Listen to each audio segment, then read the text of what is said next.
Miss Susan Barger from the FAIC. Susan, please go ahead and begin whenever you're ready. Hi, everyone. I just want to welcome you and say we're really happy to have you. We're really pleased that we could do this webinar on textiles because we've done very little on textiles. So I hope you enjoy it. Remember, if you have any questions, please put them into the box here on the left-hand side of the screen. If you need questions about collections care, you can always go to the Connecting to Collections Care website and put questions in the community forum. You do need to be a registered member to do that. And that just takes a few minutes, and we don't do anything with you. Our community website is connectingtocollections.org. We're on Facebook. We're also on Twitter. And you can also see we have over 80 past webinars that have been recorded since 2010. And those are also available on the website in the archives. And they're also available for free. And you can contact us anytime, which means contact me. This is my email address. And I'm happy to hear what you have to say, good, bad, indifferent. And next week, we're just having this webinar extravaganza. Next week, we're having a webinar with Rebecca Elder on caring for artifacts found in archives collections. And the following week, we're having one on mannequins. So if you're interested in those, please go ahead and sign up, and we'll see you next week and the week after. Okay, and now we're going to start today's webinar with Jane Hammond. And Jane, take it away.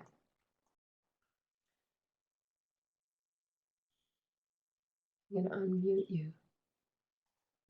Hear me? Okay. You can hear me? Yep. Uh-huh. Oh, perfect. Well, I'm just happy to be here, and I hope my presentation will be helpful for those of you working with small museums or historic house collections. I also think we should start with a special thank you to the Foundation to FAIC for funding this program and for the abundance of online support that they provide for small museums. I put together lots of slides, and I'm going to speak from my notes, hoping to offer a broad view of preventative conservation as it applies to the house museum, as well as various considerations surrounding care of textiles within its walls. We'll have some time at the end of the slides. Yes? Please speak up. All right, let me try turning my volume up. Okay. Or get closer to the microphone. And remember, if you have any questions, if you put them over into the box on the left-hand side, I'll grab them and I'll make sure that they get answered. Is this an improvement? Yes. Okay, great. I think it is. Okay, thank you. All right. So I am sorry, folks. This is the first webinar I've ever participated in, so I am struggling with the technology here.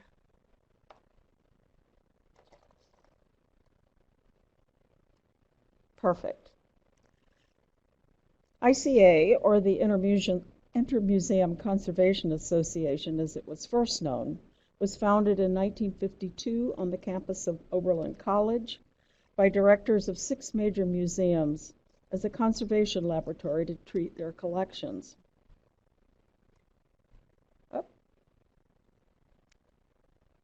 In 2003, the ICA left Oberlin, Ohio, and moved to the near west side of Cleveland, and currently serves over 100 individual and institutional members, as well as private collectors, libraries, house museum, and other non-member collecting institutions. We offer conservation services for paintings, textiles, objects, and paper, and our outreach educational services are available to anyone in need of information about art preservation at low or no cost. I'm fortunate to have been involved in the preservation and restoration efforts of a number of Ohio's historic houses over the last 20 years. Some of my projects have been large, well-funded, full restoration endeavors, and yet one of my most recent involvements was a survey of textiles for a newly founded county historical society with only 16 members. House museums tell us about how people lived and what they accomplished and how they expressed themselves in their living spaces. All house museum collections are subject to the natural aging of their materials, as well as to outside forces surrounding them, what conservators refer to as agents of deterioration. Often the integrity of house museums, especially the small house, is threatened by urban growth. Increased pollution from traffic, security risks, and loss of the historic neighborhood to commercial developments are man-made agents of deterioration. Some of these external conditions can have an impact on the interior environment as well. Disregarding these conditions can be disastrous. Without identifying and correcting structural breaches to the house, external conditions will continue to undermine the internal environment of the house and its furnishings. UV radiation entering from windows can be filtered out with polyester-based films that adhere to the that reduce this is embarrassing, but I just had my slides out of order. A routine exterior inspection might include examination of the roof, looking for changes in the chimney flashing, or water stains on soffit boards. Clogged or damaged gutters, cracks in exterior walls and finishes can allow moisture to seep into the interior. Failing masonry can allow pests to enter the house. A visit from a local building inspector could be helpful in identifying structural problems and tailoring a checklist for your repairs. There is also the Historic Building Assessment Form, available as a PDF from the National Park Service website, which is listed in the handouts for this program. I also want to present some of the risks textiles on open display are subjected to, and how being exposed to uncontrolled environmental conditions can affect them. I've provided resources for self-study to help you put together both short and long-term preservation plans for your textiles. Collections may include a variety of objects. You'll have interior furnishings, bedding, clothing, accessories, service and commemorative textiles, flags, toys, all sorts of personal items, and most on open, constant display. The combination of manipulations of materials and textile objects is endless. Sewn seams can weaken or rot under hot and humid conditions. Linings of silk can shatter and fall away. Hat brims can collapse, exposing their wire frames. Glazed and embossed fabric finishes, snap fabrics such as velvet, are all sensitive to moisture. Embroidery threads, metal hardware, antique plastic buttons are all especially sensitive to heat and humidity fluctuations. The role of preventative conservation is to diminish cumulative stresses to the object and to offset damages or loss of sensitive material. The goal of successful museum lighting is to reduce the length of time an object's exposed to light, reduce the intensity of that light, and eliminate as much of the destructive portion of that spectrum as possible. Daylight is the most abundant source of light in a house museum, with quantities of the light varying from time of day, geographic location, and whatever the weather is on that given day. Incandescent bulbs are primarily the source of artificial light in houses, as well as fluorescent lamps, which are commonly used in display cases, Both are sources of UV radiation that's harmful to textile fibers and dyes. Ideally, you want to present your interior settings as they were used and enjoyed by their occupants. It's a delicate balance to present a room in a realistic setting while preserving the collection, and today's audiences demand a brighter view. Light is a significant cause of deterioration of textile collections. Its energy causes chemical reactions to dyes and fibers that lead to embrittlement and fading. UV radiation entering from windows can be filtered out with polyester-based films that adhere to the glazing. These films don't reduce visible light unless they're tinted, which may not be an acceptable look for a historic interior. Films are not permanent solutions because they have about a 10-year lifespan before they need to be replaced. In some cases, UV filtering plastic sheets can be placed over existing glazing or hung by hooks from the window frame and used where films won't work. You should also consider updating your artificial light sources by replacing them with modern lamps that produce no heat or radiation. LED technology can offer us today better viewing experiences while drastically reducing heat and radiation output in cases. Many incandescent bulbs can be retrofitted to accept LED lights, and the selection shown here is available at 1000bulbs.com, but there are lots of antique shaped bulbs that are available online and through catalogs. Occupants of the old house knew light was harmful to their furnishings, so they protected them with slip covers and drew drapes when the rooms weren't in use. The age-old daily routine of closing shutters, drawing the shades, and protecting expensive upholstery with covers has been largely abandoned. Now, rather than displaying historic interiors with light intentionally reduced, the aesthetic has changed to interior rooms bathed in light, and that brightness should flood into every space of the house. One solution to reducing light damage is to consider reintroducing some of these light controls that were used over 100 years ago, or perhaps to interpret a bedroom or study in a nighttime setting, creating the historic look of an evening at home. Textiles are most stable between 65 degrees and 75 degrees, basically the temperatures at which we are most comfortable and those most easily maintained in the living spaces of a house. Elevated temperatures increase the rate of chemical reactions in fibers. It's been estimated that for every 9-degree drop in temperature, the deterioration rate of a textile object is cut in half.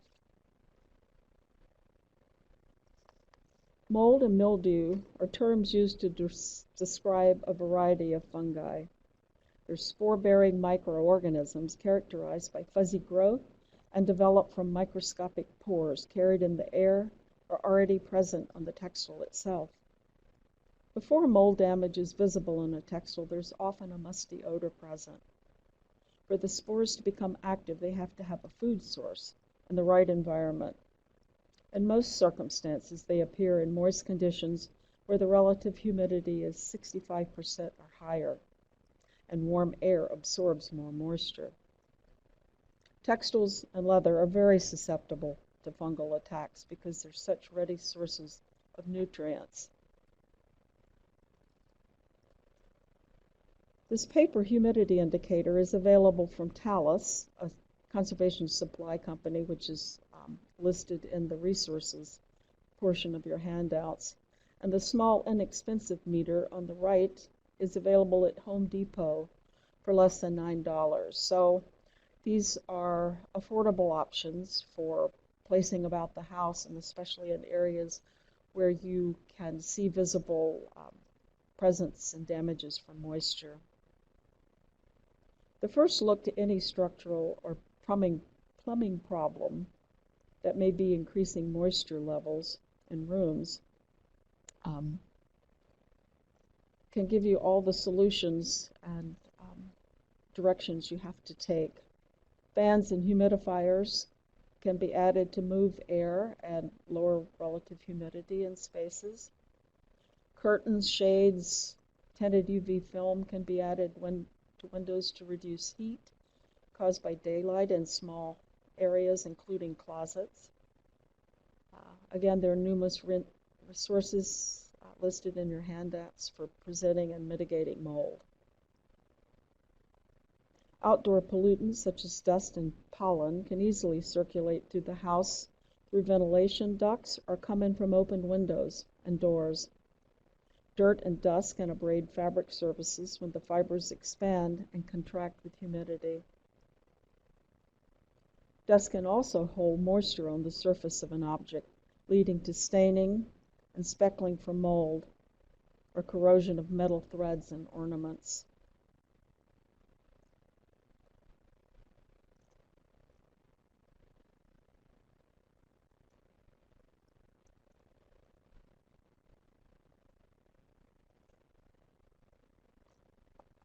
Actually, let me back up and just introduce the idea of a HEPA-filtered vacuum, which is important to have in the house. It's a device that will filter out most small, even I think down to 0.3 microns of pollutants, mold, dust, bacteria. It's very effective at removing these pollutants from your objects, but also not reintroducing them back into the house.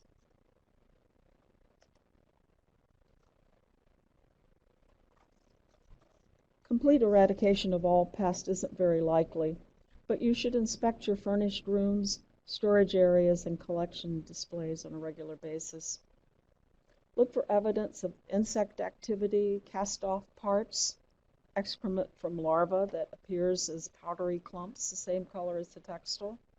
Also look for tiny black granular eggs on or below a textile, and hairs extending from furs or pelts or evidence of shedding around the item.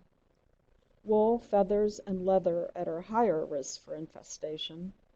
These items need to be inspected more frequently as a new generation of moths can appear as often as within a month. It's also another reason to carefully inspect and surface clean any new textile entering the collection. Food and drink spills, body fluids, all provide essential nutrients for insect larvae, and they will chew through other inedible materials to get to a food source. Rodents tend to be nocturnal and secretive. Telltale signs are black droppings, a musky odor, and gnaw marks around entry points. Their droppings and urine can permanently stain textiles. Mice and rats and small animals usually damage textiles by chewing away materials for their nest. As they can carry serious viral diseases, they should be dealt with quickly and cautiously. Again, good housekeeping and awareness of entry points should greatly reduce any risk. In addition to sites in your handbook, you may also want to contact Centers for Disease Control and Prevention websites. For insects, setting out enclosed sticky traps and pheromone traps is critical to monitoring rooms. They're your best indicators of the type and number of pests in the house. Place them at entry points and at various heights, on floors, shelves, and windowsills to get an idea of where they're coming in. Traps should be inspected weekly or monthly, and the captives identified. A good insect reference guide is a must-have for your library.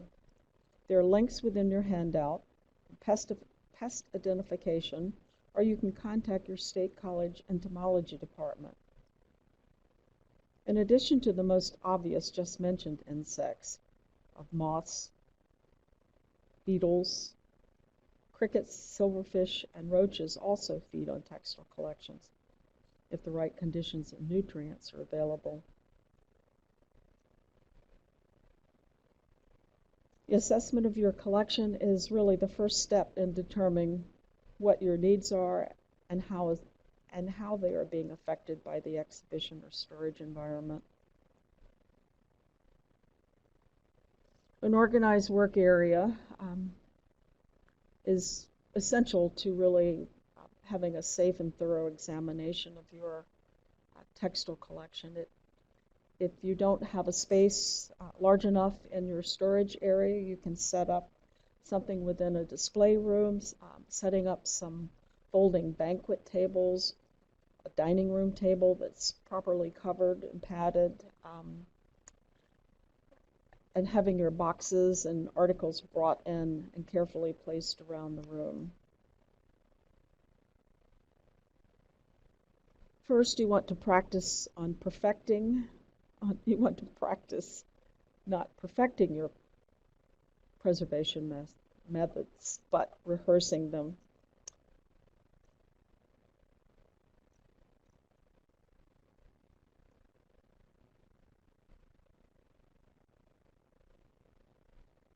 A baseline record is your best reminder of any changes during conditions.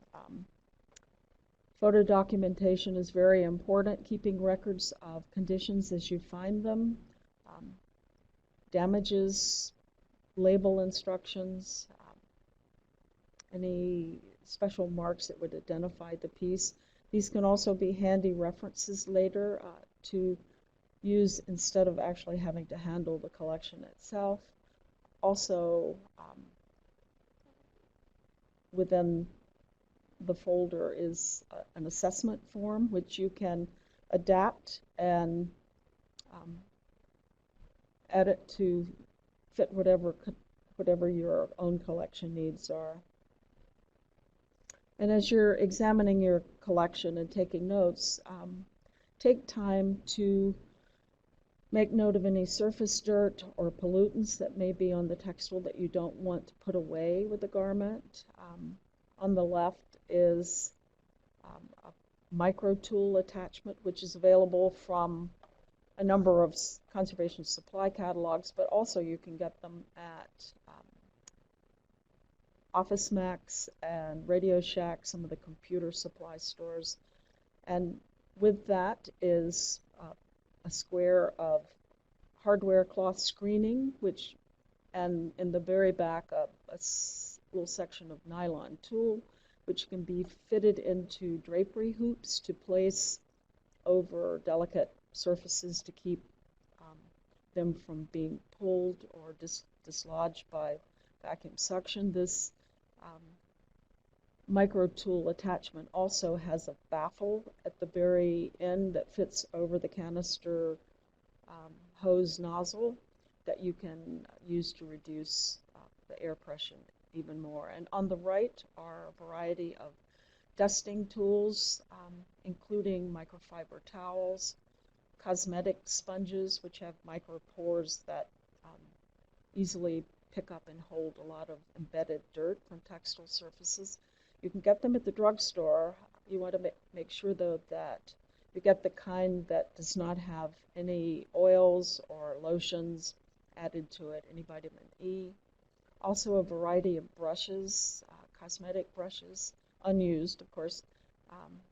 And there are also polyethylene fiber Swiffer type cloths that are available without additives and oils that can be used for cleaning surfaces. You have to be cautious in using Swiffer on textile collections because of the fibers that can be left on the surface of textiles. Are not really very good products to use. There's so many ways to look at an artifact, and good condition reporting can help you categorize easily overlooked damages. And as you do this, think about agents of deterioration that may be affecting them, or sensitivities that need to be addressed. And you can update your report form as you need, adding new materials and notations as you encounter them. And that, again, that form is attached to your handouts. And in the upper left, you can see corrosion reactions that have been absorbed into the plastic outer blades of this early plastic fan. And on the right are sections of silk that are most likely weighted silk and have their own structural problems, but this piece has been damaged in part by having been moved unconsciously behind other barrier materials out of sight of the custodians. On the left, you have a very sensitive surface that is disintegrating due to light damage. And you'll often hear conservators talk about inherent vice, which is an inherent flaw that is built in to the material itself, often having to do with the manufacture of the object. In the upper left are crazed and cracking glass beads from the 1920s. On the right is a section of woven tapestry from a 15th century tapestry where the silk weft is deteriorating because not of just its age, but because of its manufacturing and dye processing. On the left is loss of painted silk from a Civil War flag, where the iron-based mordant and pigments used in the ground fabric have eroded and broken away from the flag body itself. All materials age and break down over time, but some have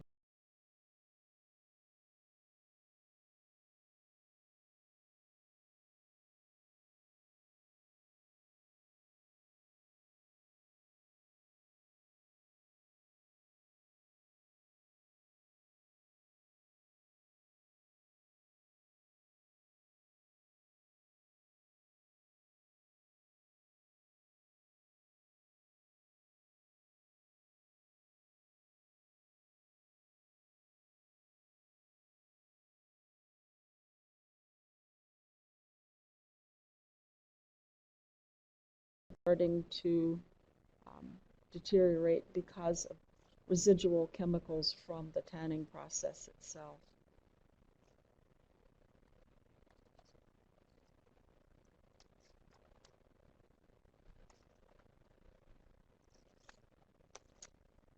Oh dear.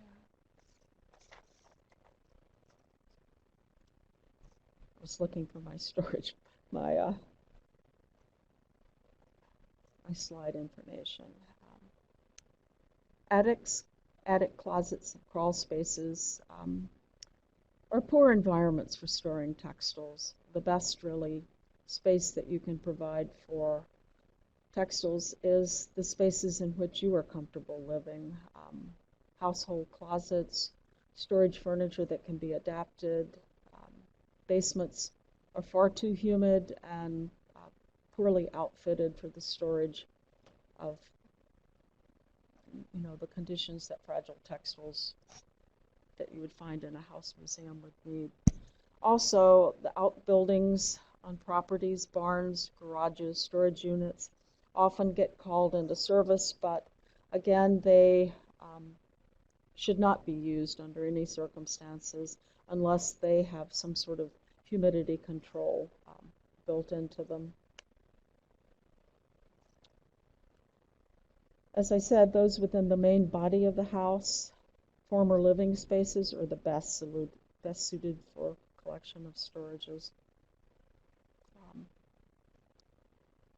Closets, armoires offer hanging solutions, but with limited internal dimensions. They often have to be adapted and buffered to accept clothing without causing problems. Linen and pantry drawers offer large open spaces, but they too usually have to be adapted. And if they are near kitchen areas or where food is stored, they can be particularly at risk for attack by pests. So random closets throughout the house often get repurposed for makeshift storage with little thought to their contents or preservation. They become catch-alls. Crawl space off bedways and hallways also get appropriated, but they're problematic because condensation issues, because of cold external walls, can attract mold, mildew. Objects touching, boxes touching those walls are prone to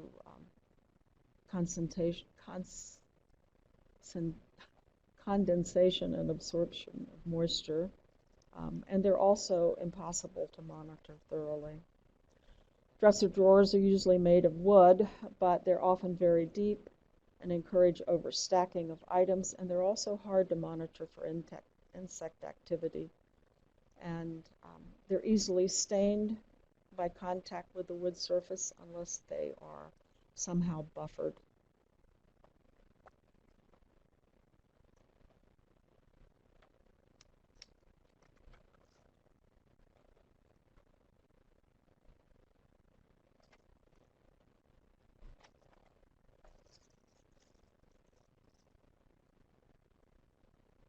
Some textiles, flat stack textiles in particular, small ones, are best stored flat in drawers or boxes, on covered support or padded boards.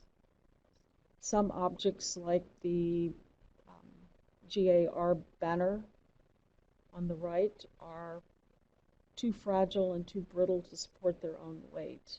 And until they have proper conservation treatment or some sort of dedicated support, they should also be stored flat, which is obviously a space problem within the historic house, but they certainly should not be rolled. Small leather items that have become brittle, like this hanging pouch on the left, are unsuitable now for suspended display because they can no longer support their weight. Padded hangers and special supports can be added to garments that need to be hung. For garments that are heavily constructed or have lots of surface ornaments and heavy, you may need to add or consider adding cotton tapes to the waistbands to offset additional weight on seams that may be weak. You need to make sure that the construction of the garment is capable of displaying its full weight. The garment on the right is hanging from a wood hanger that has been wrapped in some cotton, but it's inadequate, and it's hanging from what was once a coat rack next to an entrance door. It's possible to enlist volunteers or yourself to make customized padded hangers.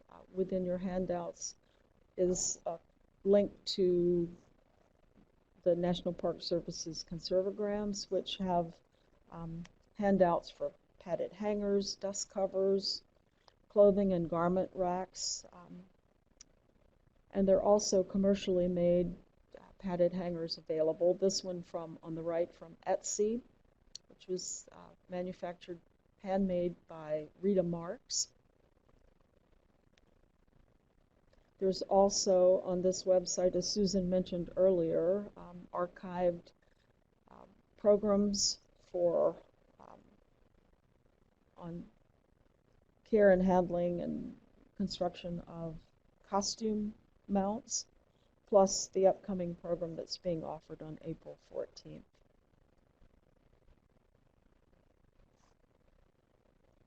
When rolling is an option for your flat textile, certainly not something that's dimensional or has a heavily embroidered surface, rolling a textile may be a safe and space-efficient option.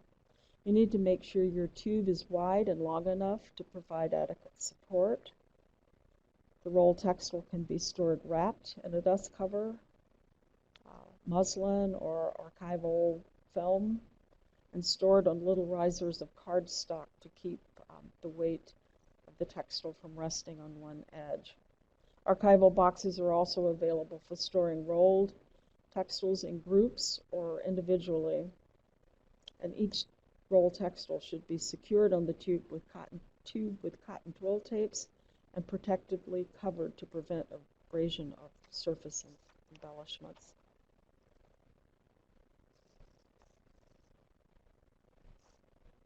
On your left is an early 20th century commemorative national flag wrapped around its standard. And a very dirty plastic cover was removed in order to take this photograph. On the right, the Civil War flag that's rolled without a support and twisted to fit its box took a week of treatment steps to unroll, humidify, and restore to original shape. It's counterproductive to make the object fit the box, even if the box is a museum box.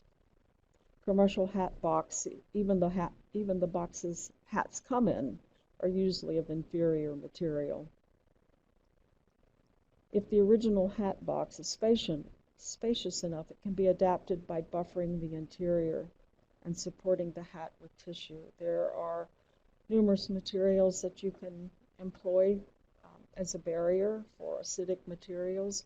Marble seal, which is an aluminized plastic film, and even aluminum foil under acid-free tissue or a sheet of muslin can prevent the migration of acidic materials or keep them from being in contact with your artifact. The object on the right was stored unsupported inside a tube and consequently slipped down and produced damages along the selvage edge and into the weave structure.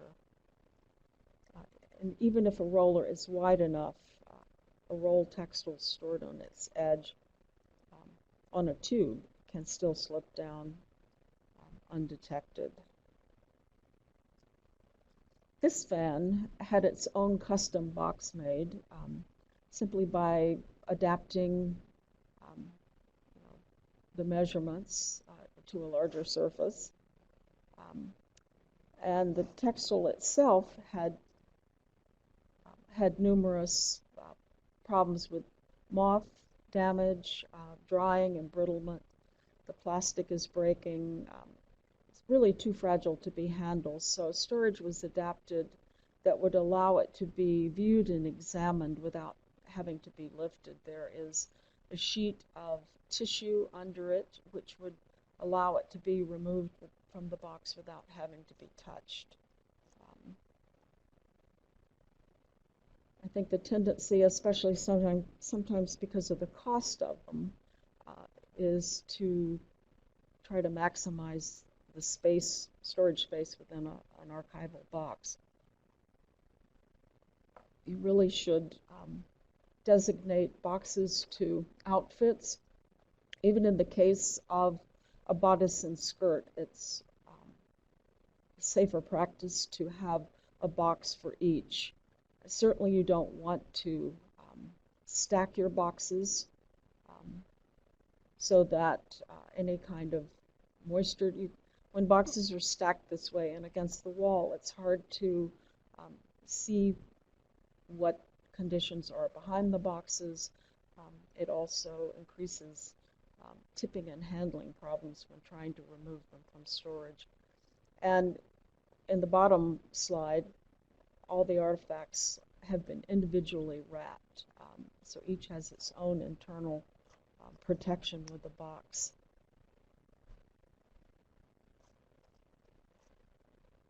Another way to protect your textiles from environmental fluctuations is within a frame. Matte packages can be used to protect humidity-sensitive flat textiles, and especially those that have been exposed to mold. And in a matte package, you would have a padded support board, the textile attached to the mat or sandwiched into a padded sink mat, spacers added around the outer edge, acrylic glazing or UV filtered glazing placed over that. The object is sealed to a moisture resistant or impermeable backing board so that humidity remains as a constant. You can also include within that blue wool strips and moisture sensitivity strips to monitor the internal conditions. Decorative textiles and historic frames can be glazed with filtering acrylic, the rabbets buffered with barrier tape, and a dust cover added to the back. This is two examples where historic framing is not providing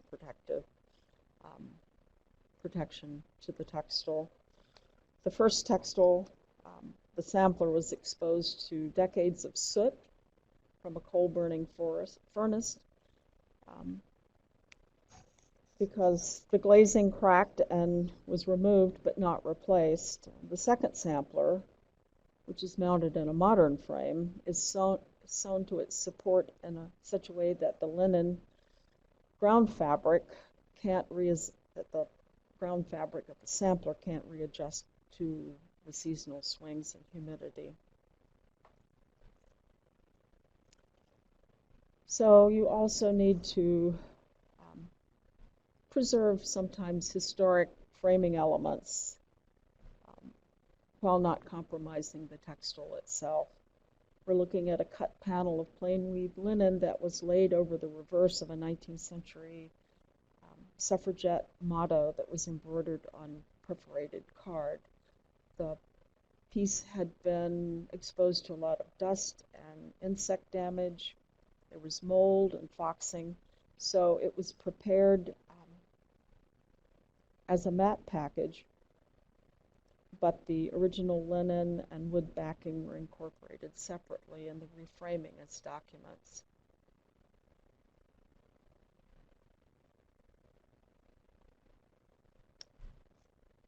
So look for changes in your mount material, discoloration, staining along the edges of the framing where support boards may be becoming acidic. Also evidence of water or moisture entering the frame, insect casings in the corner or on wool surfaces, any changing in plastic elements such as in this case, fan blades, materials that can't breathe within a frame can off-gas and initiate changes in other materials. In your storage area, it's going to take time to identify your needs and establish a preventative conservation plan and get the support you need to implement it.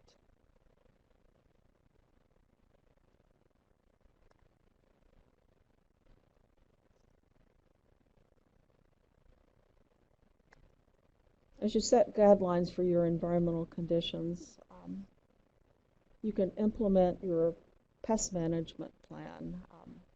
There's more available about that in your handouts. There are lots of resources in your information list to detail that. You can begin by identifying objects at risk. Begin to prioritize that objects that need to be retired or removed to a more stable environment. You need to consider how the setting can be adapted to reduce risk. Would a window shade help? In the case of this 19th century doll, would a reproduction overlay over the dress provide an aesthetic alternative while protecting the garment itself?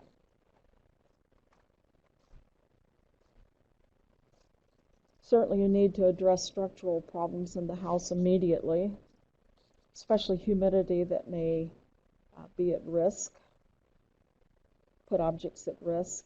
you need to consider moving them away from the other areas, moving them away to other areas of the house as soon as possible until the situation is resolved.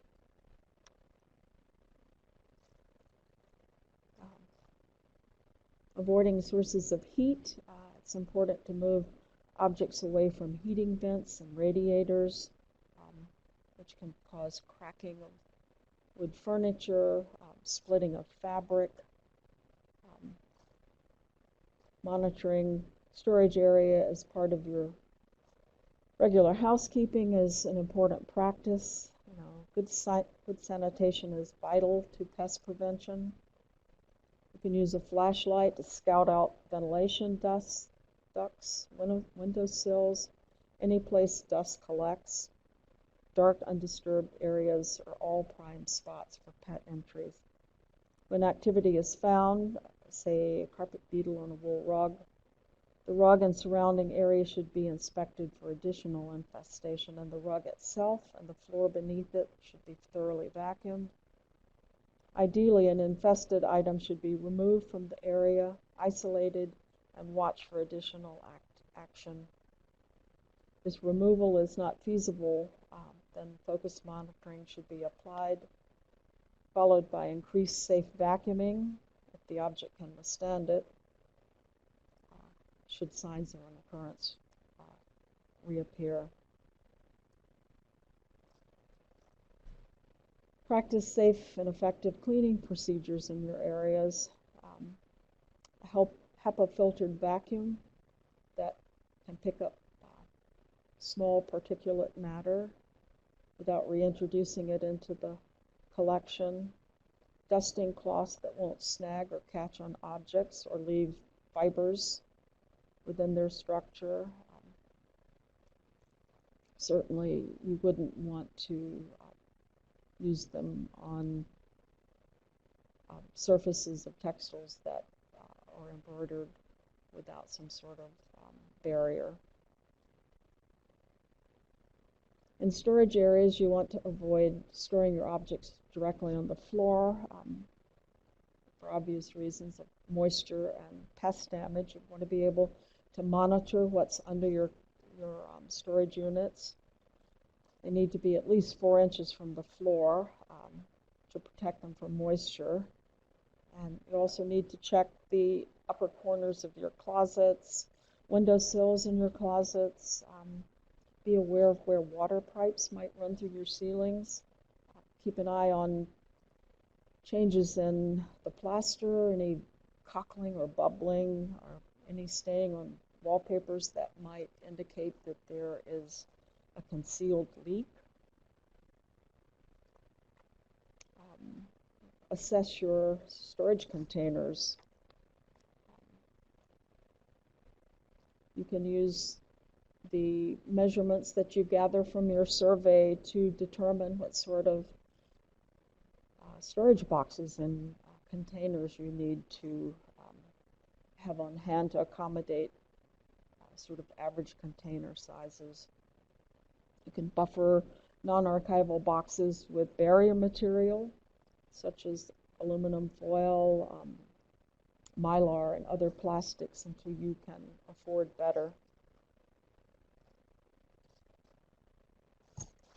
And sometimes you're just forced budgetarily or architecturally to improve that which you have to live with. In this case, this is an inaugural gown, or a gown worn to an inauguration, that is displayed within a house closet that has been adapted as a showroom. The collections care manager was able to adapt the space by placing protective cloths under the gown, providing the gown itself was actually stored on a padded hanger, which was then inserted over a chair. So inside that dress, or behind that dress, is a chair. So the chair ended up being padded, buffered with batting and a muslin cover, and an interior support provided for the dress, as well as padding for folds. And there is a cloth underneath the hem of the dress to keep it from touching the wood floor. Many house museums are forced to store family textiles in the drawers in which they lived while the family was there. Many of these drawers are deep and encourage overpacking, overfilling. It's important to provide some sort of moisture and acidic barrier to keep resins from wood surfaces being absorbed into the textiles themselves. In this case, Marvel Seal has been used to line a drawer, and a protective dust cover will be placed over it when they're not open. We need to protect furniture from visitors and furnishings. Considerable damage is caused by humans. Don't let visitors sit on the furniture. You can, the low quality and aged materials and antique underupholstery is usually deteriorated and easily collapsed by weight. The damage on the left was actually caused by a tired security guard who felt he needed to sit down after hours. So signage or arm ropes can deter the urge to rest. You need to make sure that portieres, door curtains, and similar hanging textiles don't obstruct traffic and aren't being abraded by guests being forced to press against them while viewing a room or listening to a tour guide. Determining the maximum body count to safely fill a viewing area and make sure that your upper limit can be accommodated with within a space will certainly reduce some of these damages. And also you want to make sure that items are placed more than an arm's reach away and that visitors know not to touch objects, especially textile items, which can absorb their body oils and acids. The effect of light, heat, and humidity have probably been damaging furnishings in your house museum since the first curtain was raised. Many house museums are fortunate to have historic photos that show how their interiors initially looked. Residents undoubtedly updated decor and replaced upholstery fabrics, so interpretation of a room can be challenging. There are numerous resources available. Certainly call other historic homes, talk among your colleagues as to what sources for interior furnishings they reference when replanning or recreating a look for a house museum.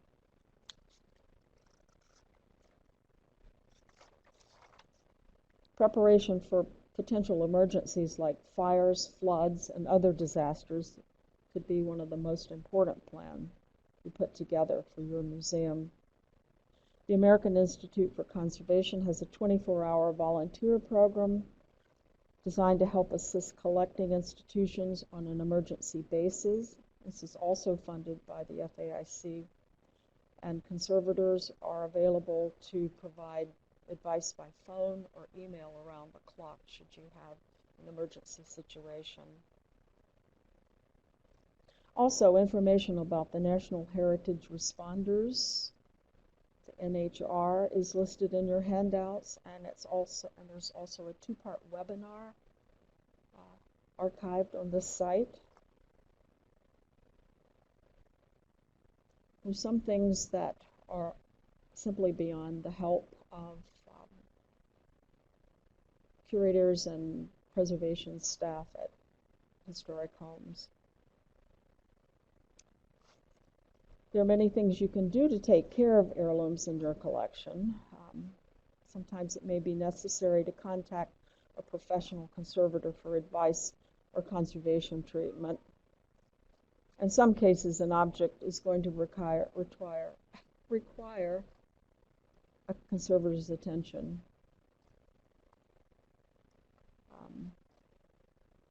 In this case, there was, sit back up and deposits from that unframed, partially framed photograph. When there's physical instability, in this case, a fire screen was, which was attached to a wooden support, was stored in front of a heating register, and when drying and constricting times forced the fibers to contract, they were nailed to the edge and shattered on the frame. When treatment requires wet cleaning or altering physical damages, you certainly would want to talk to an authority or a textile conservator about introducing water or applying any kind of cleaning techniques to your textile.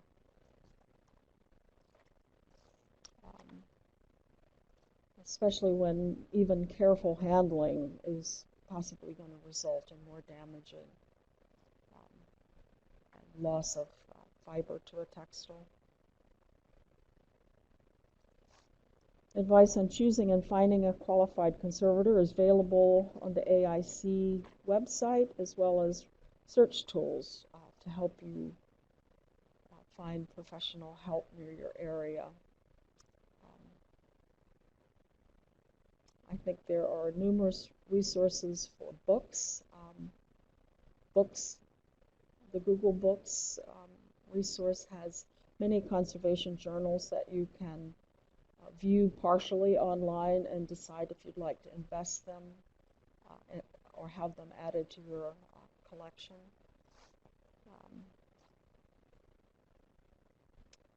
Thank you. Thank you so much for your time and attention in this rather awkward webinar, which is, as I mentioned, my first experience. I'm hoping that we can have a bit more relaxed and casual time now together to openly discuss any kind of questions or comments you may have, at which point I'll turn this over to Susan, who I think will moderate and present our questions to us, as well as some topics that we may have time to talk about. Okay. I am going to start with the first question, which is, what is the best type of lighting to use to highlight a display without fading the objects? Well, can you hear me now as a response? Yeah. I think the trend now is certainly toward introduction of LED lights. Within the handouts and within the resources listed in the handouts, there are a number of organizations and professionals to contact for their feedback in terms of what sort of light sources are being introduced into their collections and institutions. But of technology, lighting technology that's available today, I think LED sources offer the coolest temperature-wise and lowest destructive radiation emissions that are available. And in a historic house where appearance is important, they actually offer more profiles of historic light bulbs than are available commercially. Often today you see the corkscrew lamps and incandescent bulbs, and especially old fluorescent tubing used in display cases. And often, especially in the use of fluorescent light, often those objects are quite damaged and faded. So hopefully that answered your question. Okay. What is the best material for dust covers? There was a discussion about getting old sheets and also using muslin that you've washed. Is there anything else? I think probably the most direct and trustworthy source of unsized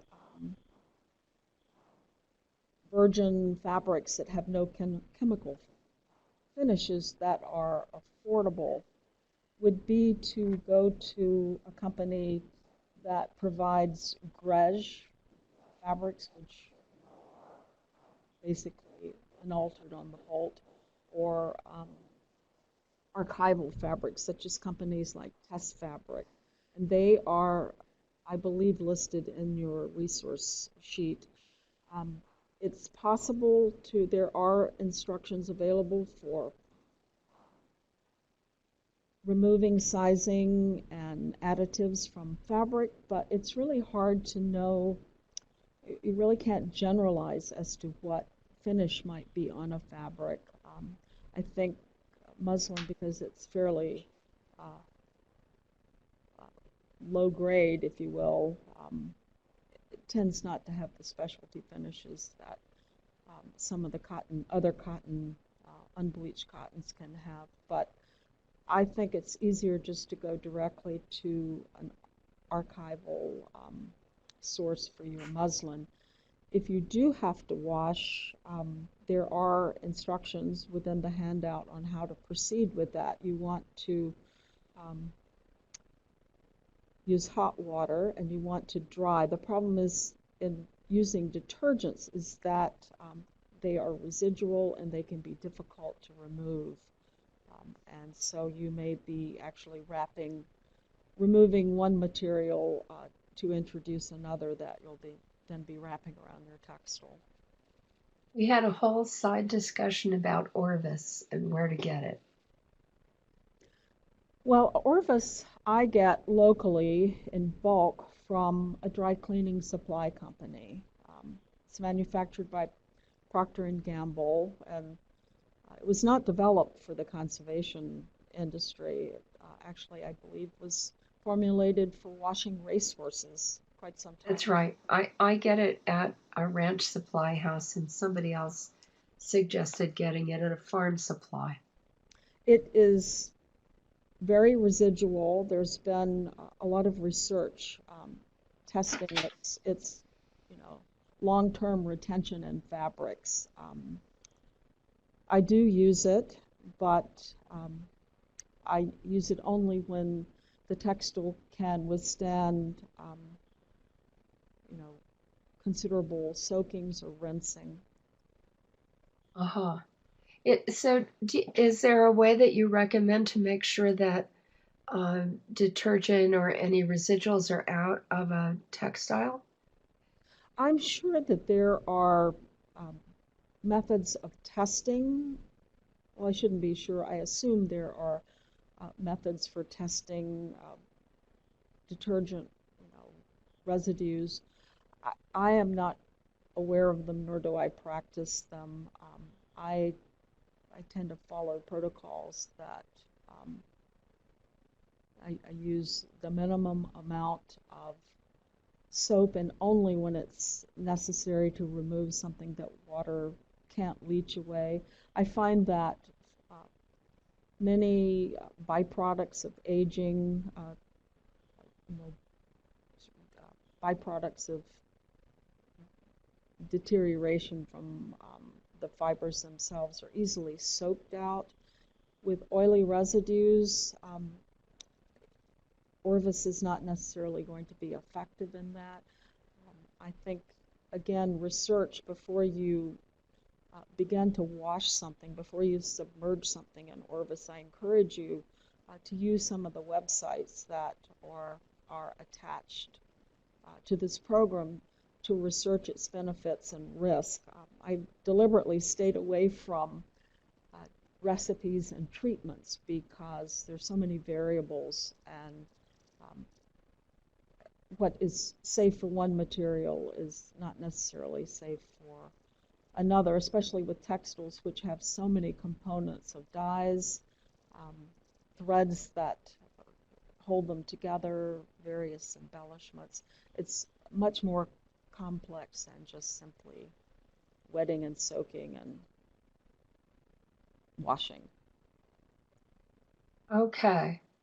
And so someone says we don't use Orvis for the actual textiles, just for the muslin sheets used to drape over artifacts and hanging textiles.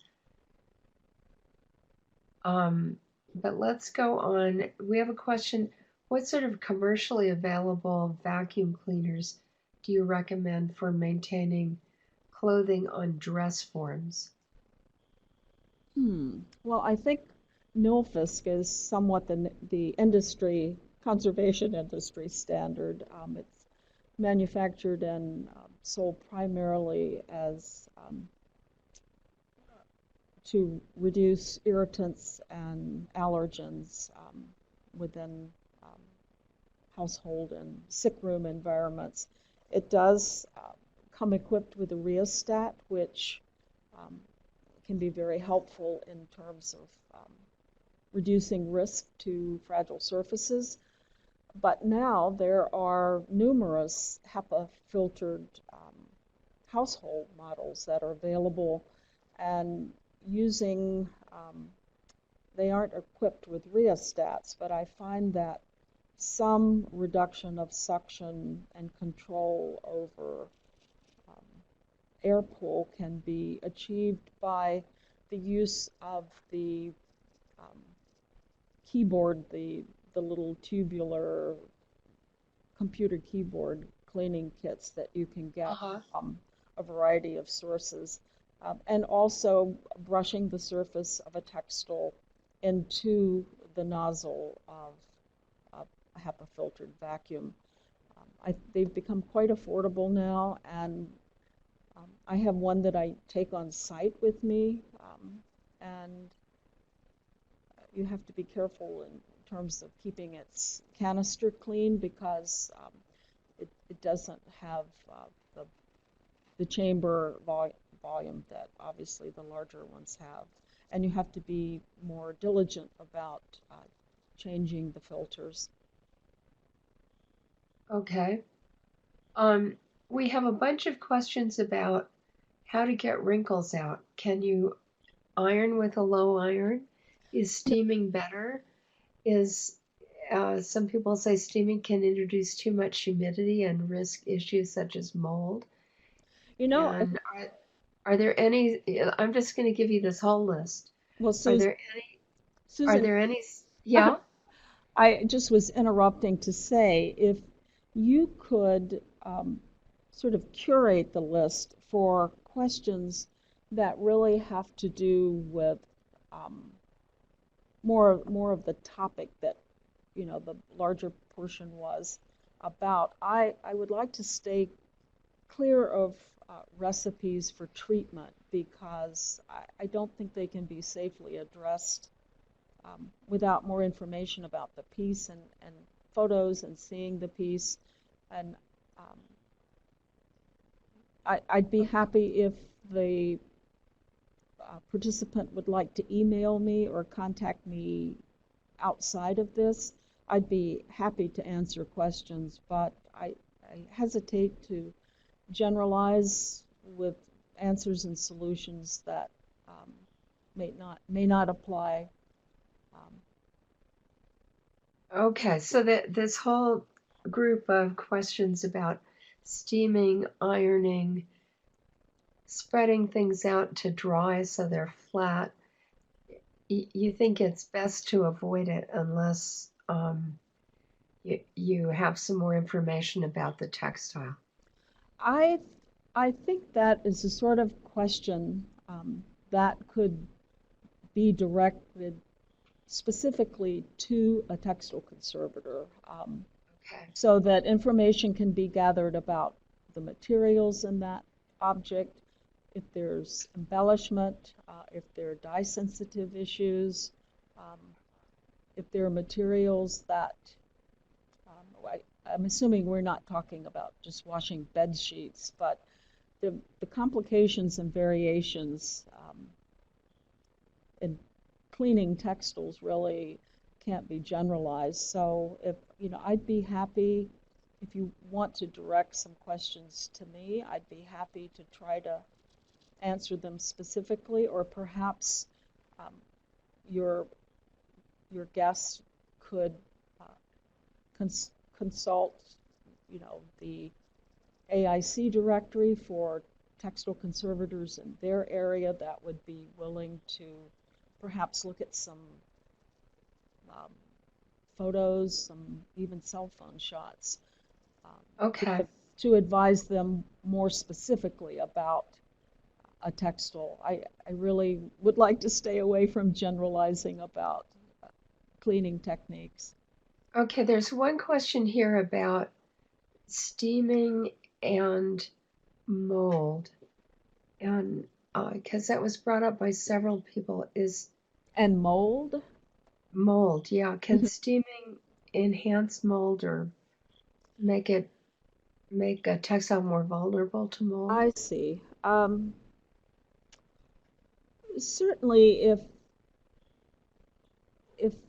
if a textile is steamed and put into an environment where any moisture that is retained in that fiber um, can enhance an environment that would be attractive to mold, I would say yes.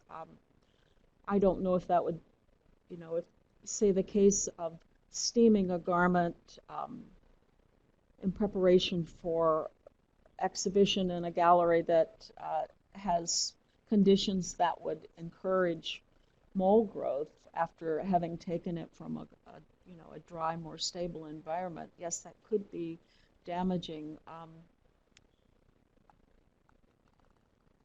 Okay. I don't know if that's answering the question. I think it does. Um, there was a question about, is there a source for long shank hooks on hangers that you can make into padded hangers? Standard hangers don't have enough clearance in the collar area between the Yeah, hanger.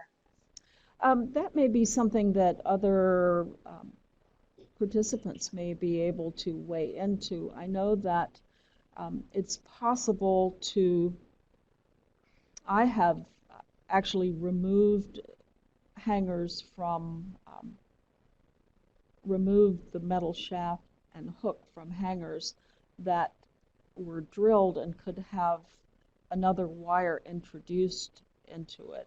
It's a matter of flattening the tip and Uh-huh. embedding that rough metal surface within the padding. But there may be commercial models available. It would be I interesting to think see I've what seen others say. yeah, I think I've seen something like that at Container Store. It'd be worth checking out. Um, it says we have mannequins that are white cotton. Is there a problem with when trying to dress slaves, or is it okay to have brown cotton? Does it always need to be white? This might be a question for a mannequin. Uh, Well, I know that is there, you have a program upcoming, don't you, on mannequins? yes. Uh-huh. Yeah, that would certainly be something worth presenting to that conservator. I guess in lieu of a longer answer, I would say that I think it's quite acceptable and if not usual for the white, um, for the exposed white areas to be somehow cosmetically covered, either with gloves or perhaps a scarf or even an additional piece of fabric that is sewn over the exposed areas. But I think it's more a matter of reaction and compromise that would encourage the use of stockinette or white fabric. I'm assuming you mean white fabric Yeah, I think so. within the body. Okay, so uh, um there've been a bunch of questions about how you can determine whether you should store something flat or roll it. And and then also, or folded, and then also in about how you get out wrinkles if they've been Well, folded and well, let's address the just the larger issue of the different storage types. Certainly, well, I tell you what, why don't you present them to me individually, and I'll try to give you some quick answers. okay, let me go through. I How forgot do you them. how do you determine whether an item in good condition should be hung or boxed, or does it matter? Well, Um, certainly there are garments that should not be hung that have bias cuts. You know, you want to make sure that the weight and construction of the garment is not going to be adversely affected by suspended hanging. Often hanging is really more a matter of,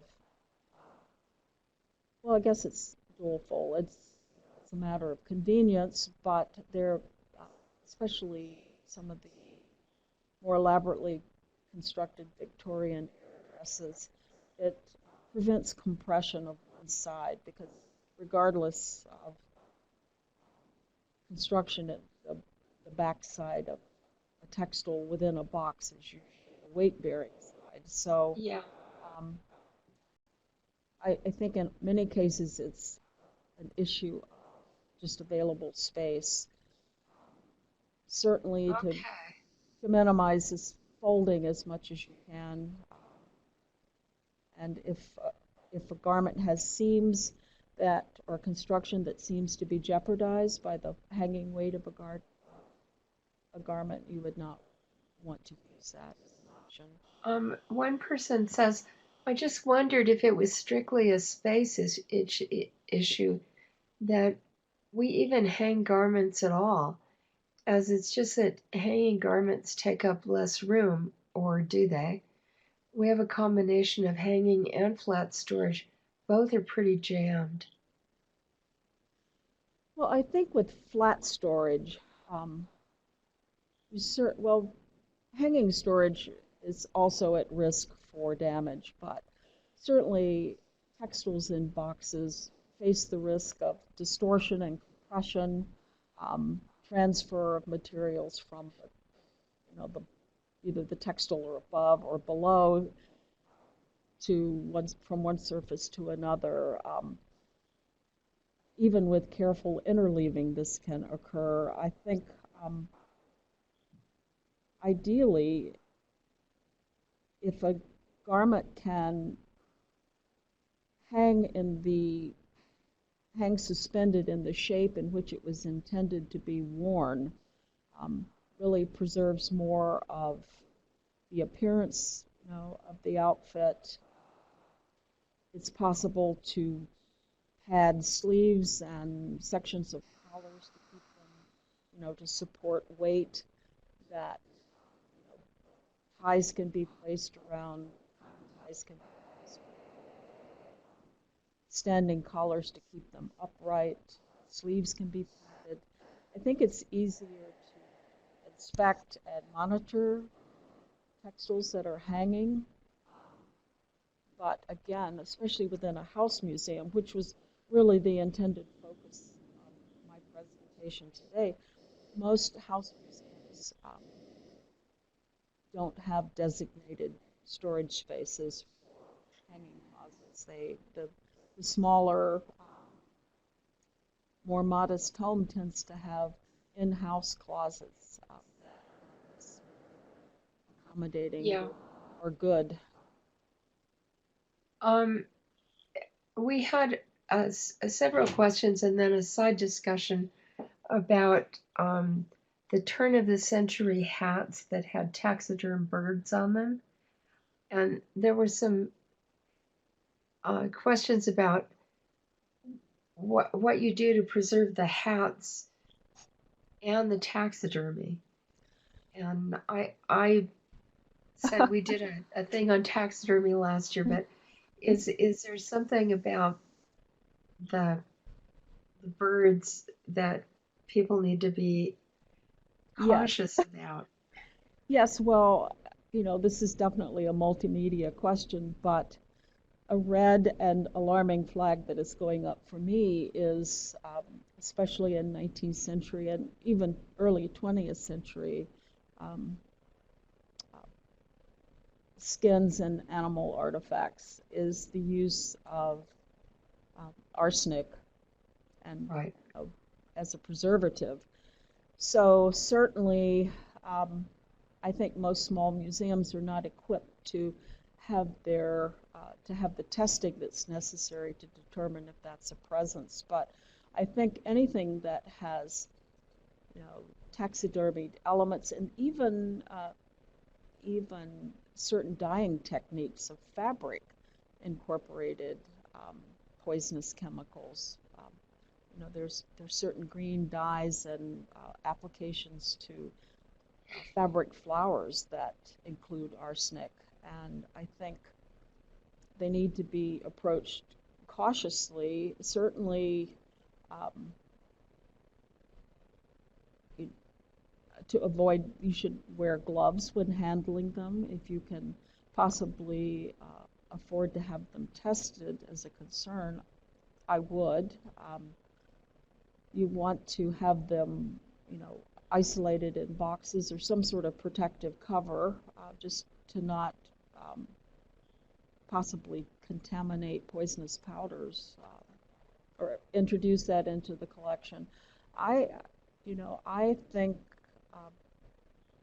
you should contact a textile professional. I think that's too complex a question really to sort of address casually here. But I certainly would attach a warning that any kind of specimen or taxidermied element on a garment or in a collection from the 19th century is at high risk of having, Poison. life-threatening poisons within, Yeah. And just so that everyone knows, the beginning of May, we're going to have a webinar on dangerous materials in collections. So it will include a discussion of this. In fact, there's a can showing poison green, arsenic green, Paris green on in the ad for it. There's a question, are there any recommendations for packing a late 1940s satin acetate wedding dress that smells really strongly of vinegar? Oh, well, packing, I think, is, uh, I don't know if that's the right operative word. If it's smelling strongly of vinegar, that's certainly an indication of what we call inherent vice and the breakdown of chemical components within the piece itself. And if a piece that is in the process of deteriorating structurally and chemically deteriorating is put into a box where those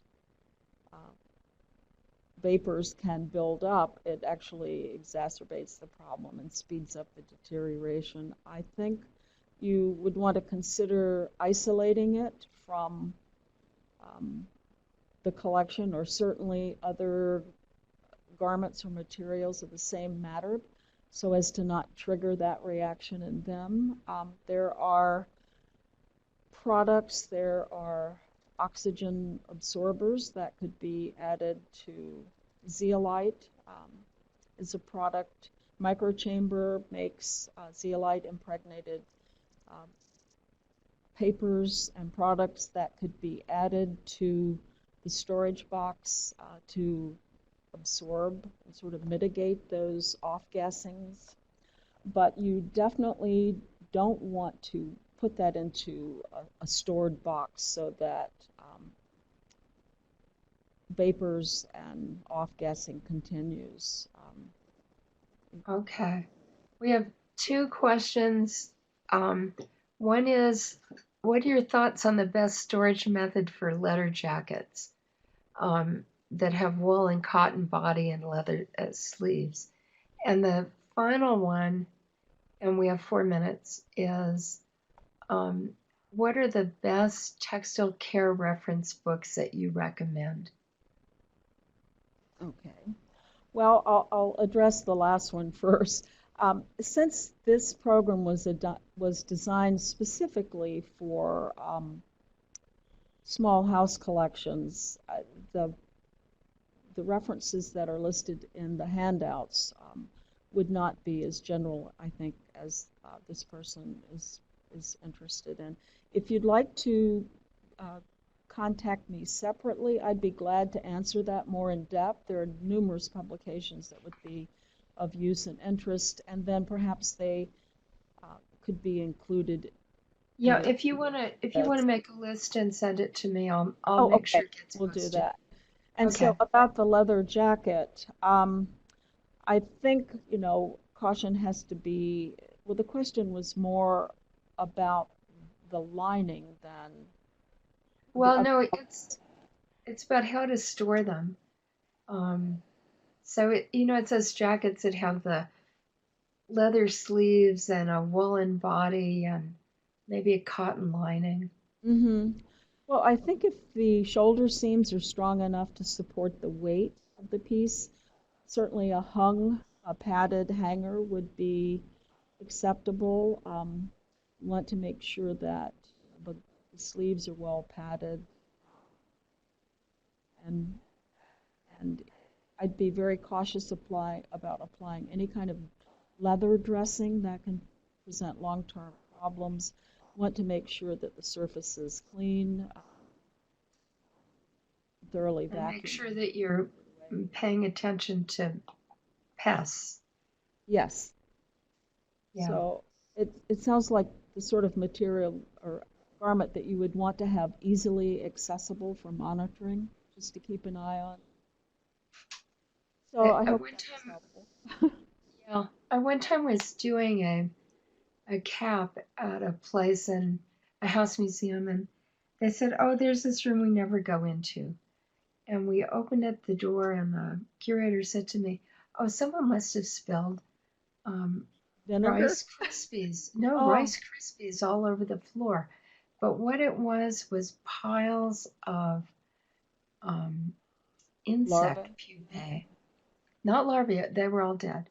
They Oh, had eaten the entire rug, everything that was hanging. It was horrifying. So monitor um, and make sure you don't get a problem like that. well, Um, I, I was going to also say that there are numerous books that are available for perusing on Google Books. And I think it's allows many people opportunities to look through conservation tomes and books before investing and purchasing. So there are a lot of resources available okay. in the So handouts. everyone, thank you, Jane, and Oh, I thank hope you. we'll I hope we'll see many of you next week when we talk about non-archival objects in archives collections, and also for the 1 and 2 weeks on mannequins. And I think that's it. So we'll see you next week. Bye bye. Yes. Thanks, everybody. Thanks, Jane.